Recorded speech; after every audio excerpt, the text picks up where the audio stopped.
We begin with breaking news. Two members of the West Virginia National Guard are in critical condition right now after being shot near the White House in what the mayor of Washington, D.C. called a targeted attack. Again, those two guardsmen are in critical condition. And tonight, MS Now reports that multiple law enforcement sources say the suspect is Rahmanullah Lakhanwal, a 29-year-old Afghan national. The suspect is in custody and in the hospital. He was shot multiple times and is in grave condition. He is facing federal charges for an attack on federal officers. Here is how officials described the attack at a press conference earlier today. The suspect came around the corner, raised his arm with a firearm and discharged it at the National Guard members. The National Guard members, there were other members that were in the area. They were able to, after some back and forth, able to subdue the individual and bring them into custody. What we know, Andrea, is that this is a targeted shooting. One individual who appeared to target these guardsmen. This is, of course, an attack that happened in the context of Donald Trump's controversial and possibly unconstitutional deployment of National Guard troops to major and heavily Democratic cities, including Washington, D.C.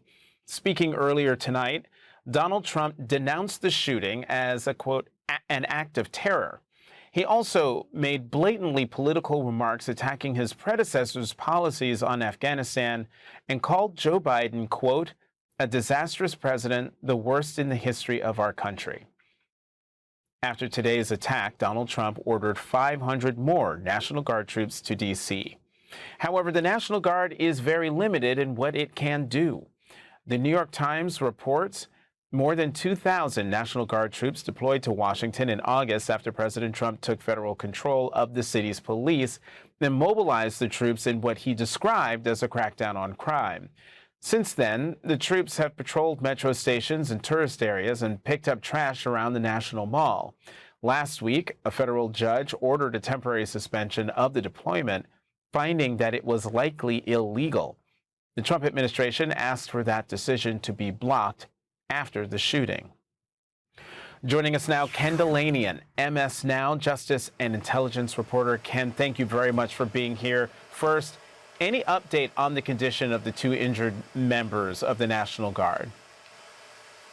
Jonathan, there has been no update on that, and that may be good news. We were told earlier tonight that they are in critical condition. Grave condition was the term that was used by one source, fighting for their lives. And so perhaps no news is good news.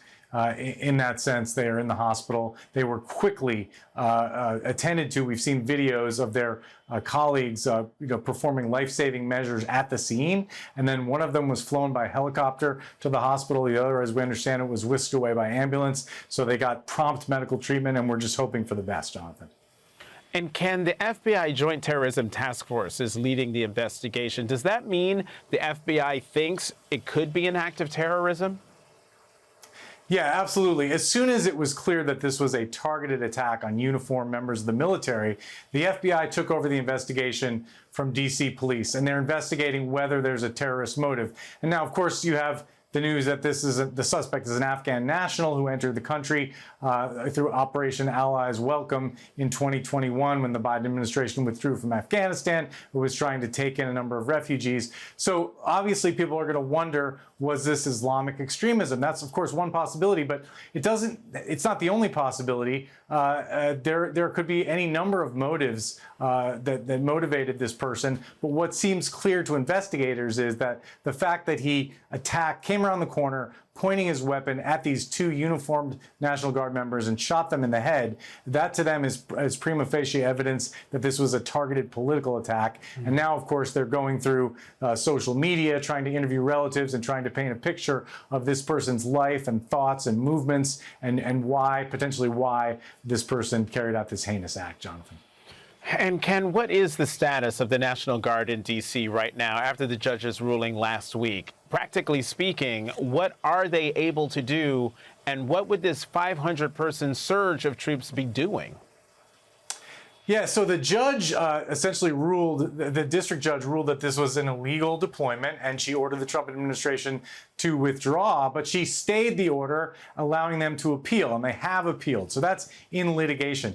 But look, Jonathan, the National Guard in Washington, they don't have arrest powers. So essentially they've been patrolling the streets. They've been picking up trash, beautification efforts. We see them gather together often, on their phones or you sort of chatting in groups. They're not doing very much. And honestly, it hasn't been terribly controversial, except for the idea that like city officials don't think it's necessary, and particularly to have armed members of the National Guard. Initially, they weren't armed.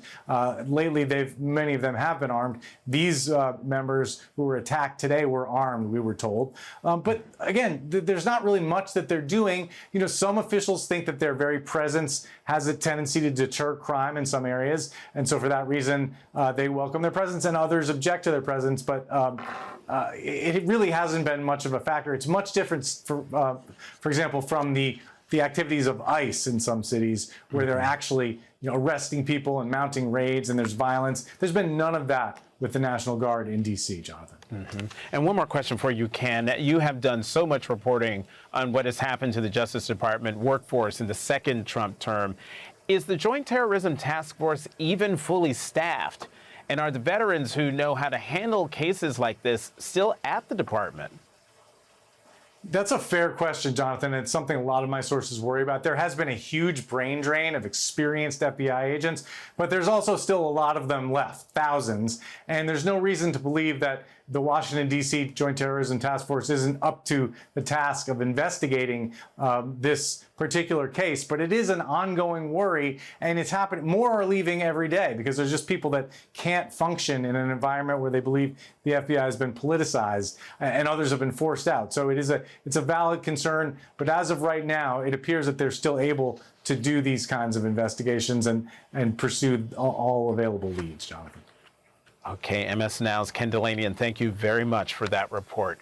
We'll keep following this story and bring you more updates as we get them. Turning to Capitol Hill, as we head into the Thanksgiving holiday with just a few legislative days left on the calendar, Republicans remain divided over how to confront the growing crisis of affordability and rising health care costs. Despite Donald Trump claiming that he is making America affordable again, that's not how Americans are feeling about the economy.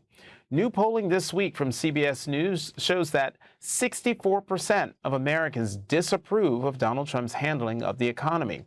65% say his policies are making grocery prices go up. And 60% say that Donald Trump makes prices and inflation sound better than they really are. Consumer confidence is waning, as Bloomberg News reports, quote, U.S. consumer confidence slid in November by the most in 7 months on growing anxiety about the labor market and the economy. A gauge of expectations for the next 6 months declined to the lowest level since April, while a measure of present conditions slumped to a more than 1 year low. The New York Times reports, quote, the retail price of turkey varies wildly this year, and that uncertainty over real costs is just one data point worrying Americans. The Index of Consumer Sentiment, a continuing survey that has been maintained by the University of Michigan since 1958, is the lowest it has been in 40 years.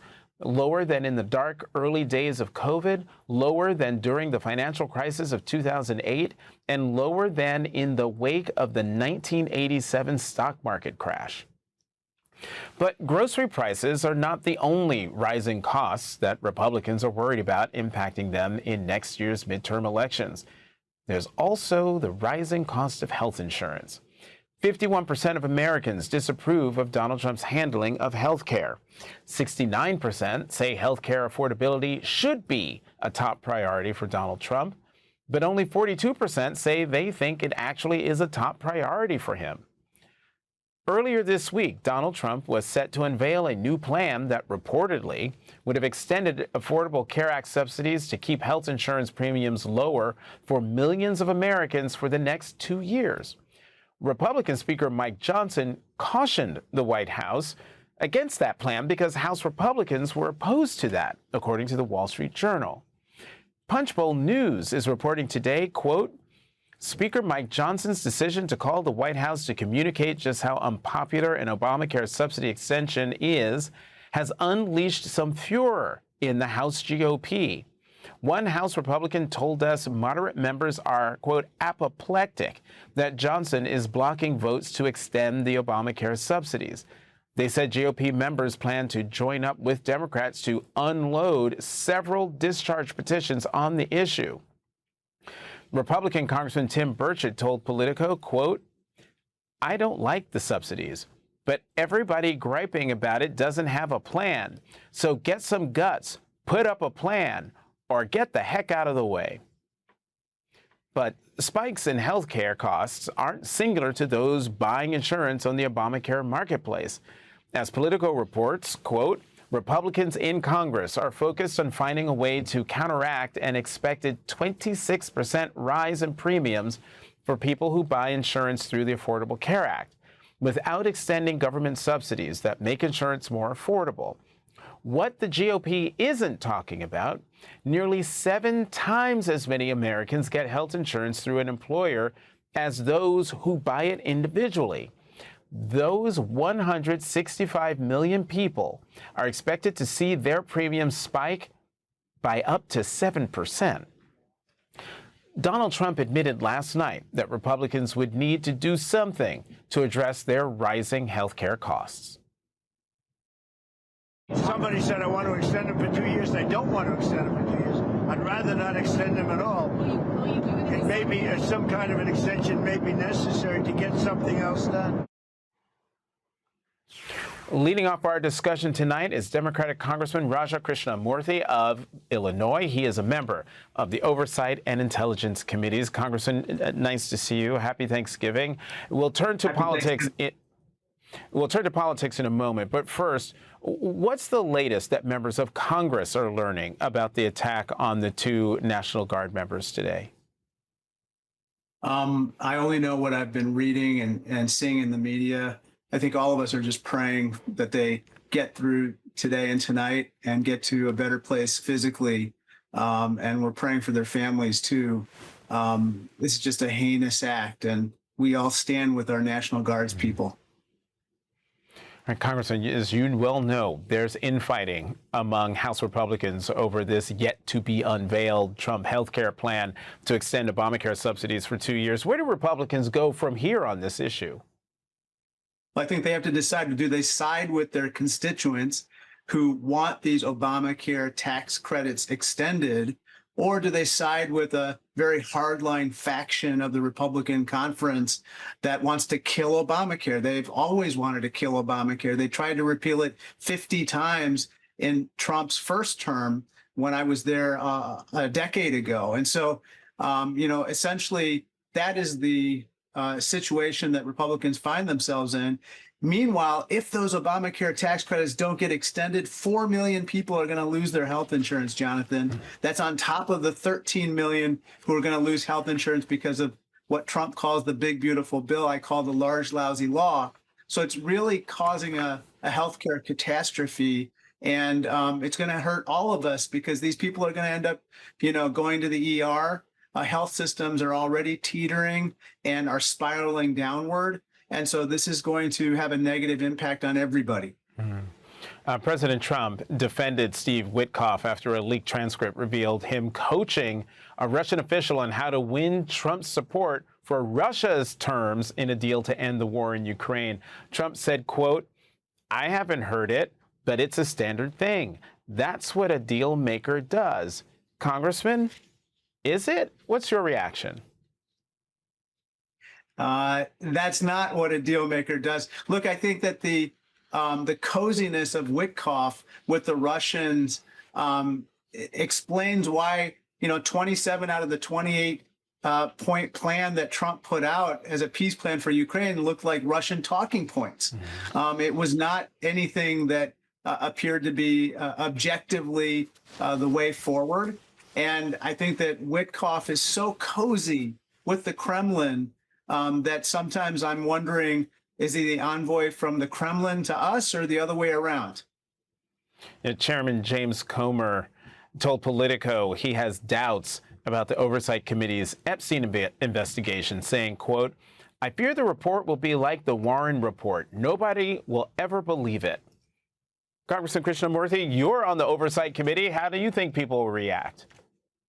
Well, it depends. I think that if we put out the facts, first of all, we get all the files as part of this law, hopefully within 30 days, and that we're able to sift through it and include it in the final report, I think it will be very important. Just to step back for a second, the reason why we're doing this, and I think the reason why there's so much energy and resolve behind what we're doing, is because of the survivors, of the victims of the child sex trafficking ring that victimized more than 1,000 girls who are now middle-aged women who've never received justice.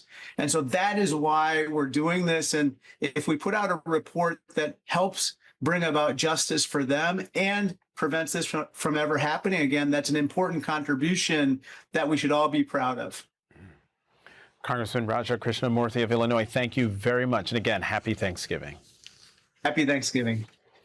Coming up, attorneys general in nearly 24 states and Washington, D.C. are again pushing back against the Trump agenda. This time, the Trump administration has been sued again over its attempts to limit access to SNAP benefits.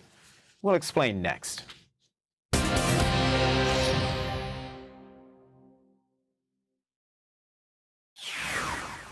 As Americans prepare for Thanksgiving tomorrow, Democrats are fighting what they say is a deliberate effort by the Trump administration to let immigrant families go hungry. Today, New York Attorney General Letitia James announced she is leading a lawsuit joined by 20 other Democratic-led states to block the Department of Agriculture from denying SNAP food assistance to green card holders. In a statement, Attorney General James said, quote, "The federal government's shameful quest to take food away from children and families continues. USDA has no authority to arbitrarily cut entire groups of people out of the SNAP program, and no one should go hungry because of the circumstances of their arrival to this country." Many Republicans allege Democrats are trying to give benefits to undocumented immigrants. But the folks we're talking about here are lawful permanent residents. Green cards are coveted and not easy to obtain. As the Trump Homeland Security website itself explains, a green card holder is a permanent resident that has been granted authorization to live and work in the United States on a permanent basis. As proof of that status, U.S. Citizenship and Immigration Services grants a person a permanent resident card, commonly called a green card. You can become a permanent resident in several ways, including sponsorship by a family member or U.S. employer, refugee or asylee status, or other humanitarian programs or individual filing. And as the Trump IRS website points out, an immigrant who obtains a green card is treated as a lawful permanent resident and is considered a U.S. tax resident for U.S. income tax purposes. And long-standing federal law makes them eligible for benefits. Reuters reports, in fiscal year 2023, about 1% of SNAP recipients, or 434,000, were refugees, while 3%, or 1.3 million, were other non-citizens, including lawful permanent residents, according to USDA. People living in the country illegally are not eligible for SNAP. And now, new reporting from ProPublica shows this is part of a much bigger pattern that is already hitting food banks across the country. Quote, "The Trump administration abruptly cut $500 million in deliveries from a program that sends U.S.-produced meat, dairy, eggs, and produce to food banks and other organizations across the country." ProPublica obtained records from the Department of Agriculture of each planned delivery in 2025, detailing 4,304 canceled deliveries between May and September across the 50 states, Puerto Rico, and D.C. The government is still distributing food through other parts of the program, but food banks were caught off guard by the canceled deliveries because it's rare for funding to be cut mid-year. Food bank administrators emphasize that they could not fill the gap created by benefit cuts in the administration's multi-trillion-dollar spending bill. Feeding America, a national nonprofit association of food banks and other organizations, estimates that for every meal its food banks provide, SNAP provides 9. The majority of people who receive food assistance also receive Medicaid, so reductions in both programs could force people to choose between health care and groceries. Joining us now, reporter for ProPublica, Nicole Santa Cruz. Nicole, thank you for being here. Your new reporting on records from the Agriculture Department shows millions of pounds of food never reaching those who need it, and much of the funding was already appropriated? Yeah, so the funding was appropriated, and then the Trump administration canceled it earlier this year, resulting in all of these planned deliveries not actually making it to food banks. This is not just budget trimming, but really dismantling how the federal government helps those who are food insecure. Did the administration give food banks any warning? No, as far as we know, the food bank, our reporting showed that the people who work at food banks said it was a super abrupt cut. And food banks are looking to state funding and other sources to make up the funding gap. But you write about places like Louisiana, where food banks get little state support while having one of the highest poverty rates in the nation. How dire could the impact be in places like that? Yeah, so in places like that, there might just not be enough food for people. Food banks like the one that we profiled in Louisiana are already struggling to meet increased need, increased demand. Dozens and dozens of cars lined up of people to get food. So it's just going to be not enough to go around. And please explain the larger concern about those affected by the overlapping of SNAP cuts and Medicaid cuts. Yeah, so a lot of people who are receive food assistance also receive Medicaid. So this could be kind of a double whammy for that population, and they might be forced to choose between healthcare or groceries. Incredible. ProPublica's Nicole Santa Cruz, thank you very much for coming to The Last Word. And here with us now is Sister Simone Campbell, board member of the National Catholic Reporter and the former executive director of the Catholic Advocacy Group Network. She is also the award-winning author of the book, Hunger for Hope. Sister Simone, thank you for being here. Last time you were on the program, Catholic Charities food banks were struggling to keep up with the wave of people in need during the government shutdown. Have things improved at all? No, based on at least my informal contacts with folks who work in these settings, they've not improved at all. And in fact, that the need, especially this time of year, is so much greater because of the loss of jobs, loss of revenue, a number of factors coming together to make people not only food insecure, but basically hungry. It's horrifying. It's the day before Thanksgiving, and we are still having these conversations about the lack of concern in Washington about helping those who are hungry. What's your message to legislators? Oh, it's a really simple message. I mean, Jesus in the gospel is the one I look to, and he said, when I was hungry, you fed me. That's how you know you're faithful, is if you feed the hungry. It's basic. And so many members of Congress have over the decades been supportive of SNAP benefits, supportive of the distribution of food through the food pantries. And at this moment, because of White House pressure, they're pulling back from that support. It's shocking that they would be more politically worried about their constituents than they would actually be worried about feeding those in need. Last week, the U.S. Conference of Catholic Bishops issued a rare special message condemning the recent violent and extreme deportation and detention of immigrants. What is it about this moment that feels different? Why are more religious leaders speaking out more? because of the utter disregard for the very foundation of our faith. I mean, the fact that we would take food away from hungry families. I met a family in Milwaukee who was going to use SNAP benefits for breakfast and lunch for their kids, but then go to a free dining room in the evening so they could eat. It wasn't enough to go around, even with SNAP benefits. Now they're taking that away. What is this family with 2 kids going to do when they're both working? The parents are working, but it's not enough. It's so outrageous, just outrageous. And especially at a season where we like to say, oh, we're faithful, we're filled with the giving spirit, we're so sensitive to the needs of others around us. I just want to say, no, we're not. We all need to speak up and say, this is unacceptable. This is not who we are as a nation. We're better than this. Sister Simone, if someone watching tonight wants to get involved in their local community, what's your best advice for where to start?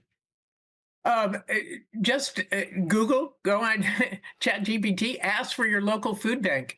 They need help now. And that's the place to start. That'll get food into the hands, either in a donation, as a volunteer, doing deliveries. The other one is Meals on Wheels, is another good program, but they too were cut when the food banks lost their food deliveries. Mm-hmm. Some of them are still open, so check on those 2 sources. We can make a difference, but we also have to change policy. So talk to your legislator. Sister Simone Campbell, thank you very much for coming back to the last word. Coming up, more breaking news coverage. We'll get the latest on the shooting of 2 members of the National Guard while they were on patrol on the streets of Washington, D.C. That's next.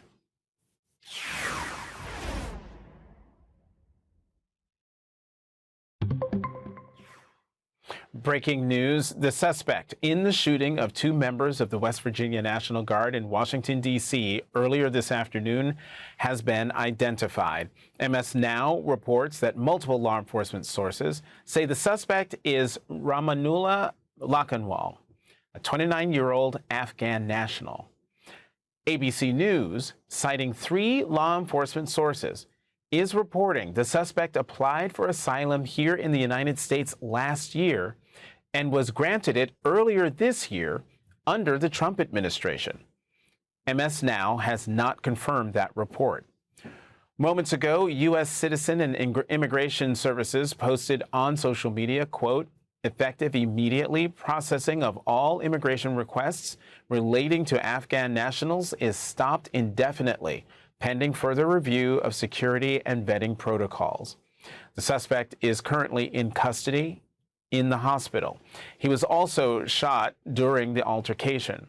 Police say the suspect ambushed the National Guardsman in what was a targeted attack. The 2 National Guard members are said to be in critical condition at a local D.C. hospital.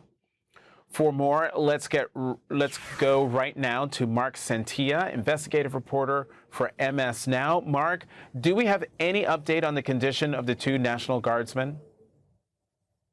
At last, we were told they were critically injured. They are at the hospital.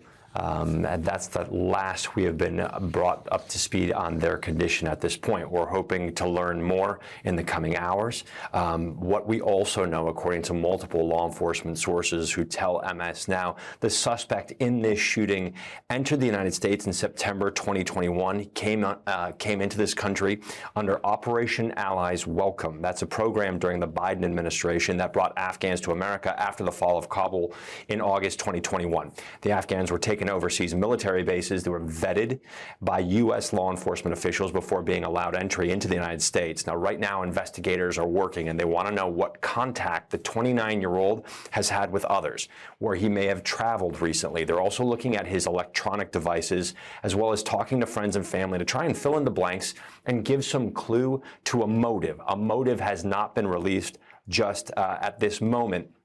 The FBI Joint Terrorism Task Force leading the investigation, they're saying this was an act of terrorism. This act described as a targeted shooting, an ambush. The suspect came around the corner, according to police, raised his arm and fired immediately at 2 National Guard members. Immediately started firing and shot them at what was being described as point-blank range. At this time, police say there are no other suspects. Police believe this was a lone gunman who was shot, and as you mentioned, at the hospital right now in custody. At the hospital, we've not been given a condition on the gunman. Investigators are working backwards right now. They're trying to figure out where the suspect obtained that gun, if that gun was used in any other crimes, and was this person involved or being looked at in any prior investigations. Again, at this point, there is a lot of work to do. This is far from over. As you had mentioned, 2 National Guards members in the hospital right now. At last, we were told they were in critical condition. This investigation will be going on through the evening as the FBI, as well as state, local, other federal agencies all work together to try and determine a motive, what happened here. But as they search, they continue to get to look at evidence, gather evidence at the scene, as well as looking at the suspect's home. So there's this work far from over tonight. Back to you. All right, Mark Santilla, thank you very much for that report. And joining us now, Rob D'Amico, MS Now National Security and Intelligence Analyst and former FBI Special Agent. Rob, it's early in the investigation, but what stands out to you in terms of what we know about the suspect and the method of attack? Well, one, the suspect came over during a time that the Afghanistan withdrawal was going on. So I know a lot of attention's being, pushed to that, and they've stopped immigration proceedings on all Afghans, which is really kind of sad at a point, because I mean, I know so many. I've spent over 4.5 years in Afghanistan since 2003. Many colleagues that are brave and that have helped us tremendously, and this is going to hurt them. But the style of attack, there's something more to it. There's some. If it is terrorism, they're going to have to look at that. Was it really planned with other people involved? They're going to use their electronic methods to look at if it was communicating. Was it something like that, or was it anger? Was it frustration over something? And then he took out his frustration on these poor National Guard guys that were just doing their service to the country. So it's going to take a while. It's going to take a while to peel that back, look at all the communications, searching of emails, searching of physical locations to figure it out, talking to friends, talking to colleagues, people who knew him. Did he leak something out? Did he talk about it? Was he in chat groups? Was he communicating with people overseas? Was he communicating with people here? But it's going to take a lot. But the FBI has tons of resources to throw at this. Hopefully they can get through that so that they can really look at opening up the immigration for those Afghan colleagues that we worked so long with. Rob, Mayor Muriel Bowser, the mayor of Washington, D.C., called it a, quote, targeted attack. What do you take that to mean? I take that to mean that he went right at them. When they talk about the description, they came around the corner. Was it them personally? Was it just someone in uniform? I think that's probably more like it. He was frustrated. If it is a terrorist attack, it's a bit different. But he went for people in uniform. It wasn't them specifically. He probably came up, and they're going to track that. There's so many cameras around DC. They're going to figure out when he came into DC, where his movements were. They're going to look at his phone. They're going to see if he was texting someone as he was moving to it. But the target attack he came at them, and it was probably that they were just in uniform. That was something that he wanted to deal violence to. It wasn't a personal thing. It was probably the first ones he saw. Maybe he came out of the metro and saw them, and then he knew he was going to attack the first people he saw. So targeted, meaning it was at them for being in uniform, and then we'll figure out why he was doing that. And Rob, from your past work at the FBI, how will authorities there and in other agencies work together with other agencies to put the pieces of this puzzle together? Oh, absolutely. Right now, ATF is running down the serial number of that weapon. Where was that purchased? How did he purchase it? A store? Was it a personal one? Was it a stolen gun? So they're running that down. Everyone else is now, State Department's looking at all the immigration data that they have. Having been the former Liga in Kabul, it was always our job to work with the Afghan law enforcement if there's investigations that went over there. Obviously, we don't have a relationship with the Taliban to get that, but we still have a lot of records. We fingerprinted thousands of people. I personally did that. Was he ever fingerprinted in Afghanistan? Because we retain those records. And if he was, they'll start coming up. Latent prints. We took latent prints off of all the devices, all the IEDs over there. Were any of his fingerprints associated with something that went was against U.S. servicemen? We found latent prints on tape on IEDs.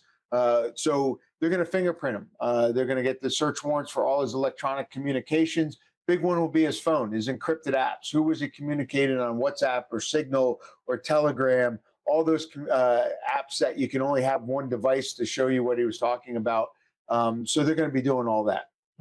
And Rob, as we said, ABC News is reporting the suspect was granted asylum in early 2025.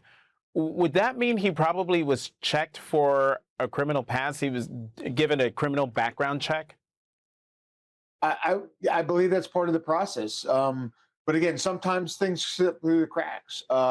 Some of the latent prints, I would assume they are fingerprinted and run through all that, and all the intelligence that we got from Afghanistan that he wasn't indicated to be part of Taliban or something, that he could have got radicalized here after the fact. And that's very possible. So when they do the search warrant, they're going to look at those computers. They're going to start pulling up all the search history, the Googles, the the chats he was on.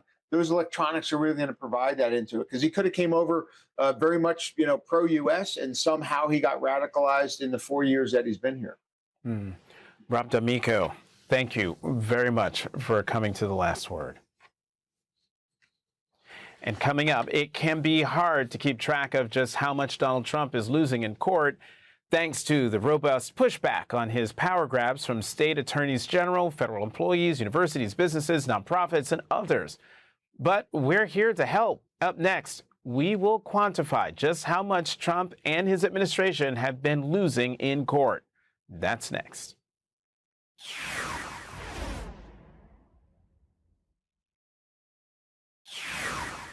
One of the unfortunate hallmarks of Donald Trump's second term in the White House has been a near constant disregard for the rule of law. The website Lawfare, which has a Trump administration litigation tracker, says there are 241 active cases challenging Trump administration actions. Excuse me.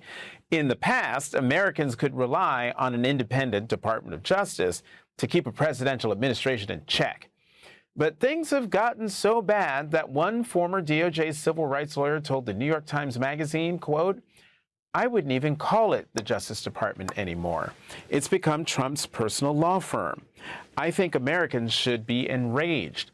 We all deserve better than this." A lot of the legal pushback against Trump 2.0 has fallen on the shoulders of independent organizations like Democracy Forward. The group was recently featured in a Politico magazine article titled "Inside the Nerve Center of the Legal Resistance to Trump." Quote, "At a nondescript building not far from the White House, Skye Perryman recently convened a call with a group of seasoned lawyers. The purpose? To work through particularly thorny questions about an array of legal challenges they had launched to try to thwart President Donald Trump. Perryman and her group are not just foot soldiers in this fight. You may not have heard of them yet, but they're working to become the nerve center of the legal opposition to Trump, filing numerous complex cases while at the same time raising increasingly large sums of money, rapidly expanding their operations, and publicly positioning themselves as the tip of the spear against the Trump administration in the courts." Democracy Forward is also making news for adding lawyers who have defected from Trump's DOJ. The New York Times reports a former Justice Department lawyer who spoke out publicly about the Trump administration's aggressive maneuvers to deport migrants has joined one of the legal advocacy firms challenging the administration's approaches to immigration, benefits for the poor, and civil rights. In an interview with the New York Times, Erez Ruveni said he decided to work for the group Democracy Forward because, quote, this is really a make or break moment for the rule of law, for democracy, for the rights of all people who live in this country. And joining us now is Skye Perryman, President and CEO of Democracy Forward. Skye, thank you for being here. That Politico magazine feature called Democracy Forward, the tip of the spear against the Trump administration in the courts. Skye, do you think that's an accurate description? Well, look, there are so many lawyers at so many organizations that are doing everything that we can in our power to make sure the American people can access the courts. But yes, we've been very busy at Democracy Forward since the early days of the administration, when it unfortunately became clear that this was a president that was not going to govern for all of the American people, but was going to accelerate a really harmful agenda. Well, what cases are you working on right now that we should know about? We have hundreds of cases and investigations that we've launched, but we recently, and I know that you talked about this earlier tonight, we are in court in order to protect 42 million people's access to SNAP benefits. Earlier this year, we had to go to court in order to stop the president from freezing essential services and federal funds across, the entire country, which would have really put communities across the country in jeopardy. We are defending the rights of immigrants in court. Due process rights. We have been in court having to defend institutions against the president's retaliation and violations of the First Amendment. And just today, we amended a complaint in our case where we're trying to keep the Department of Education working for the American people and for American school children. Skye, let me read a little more from that New York Times article I cited earlier about former DOJ lawyer Erez Ruveni. Democracy Forward President and CEO Skye Perryman said she hired Mr. Ruveni because he has seen the anti-immigrant autocratic playbook up close and will be part of a team of lawyers, including others who once worked in the government, who are very well positioned to figure out the best ways to confront it. Ms. Perryman praised Mr. Ruveni as a person of integrity who ultimately lost his job as a result of his commitment to the ethics requirements of the legal profession. How did you get in contact with Erez Ruveni? Well, look, we have so many lawyers across the nation, really, and so many that have government experience that are interested in Democracy Forward. They are interested in how they can be part of this fight. And so we are really lucky to have Erez join us. We've been lucky to have so many people from the Department of Justice join us over the last year. And then, of course, also people from private practice, from big law firms that are in this moment seeking to do everything they can to protect the American people. And real quickly, is the legal resistance to Trump working?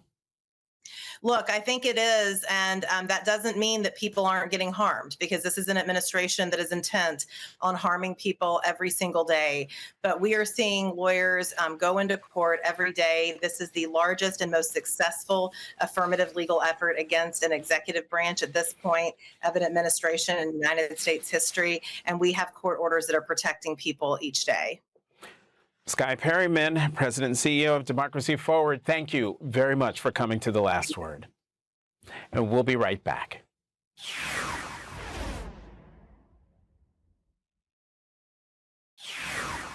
That is tonight's Last Word. Stay with MS Now for any updates on tonight's breaking news. We wish you all a good night and a very happy Thanksgiving.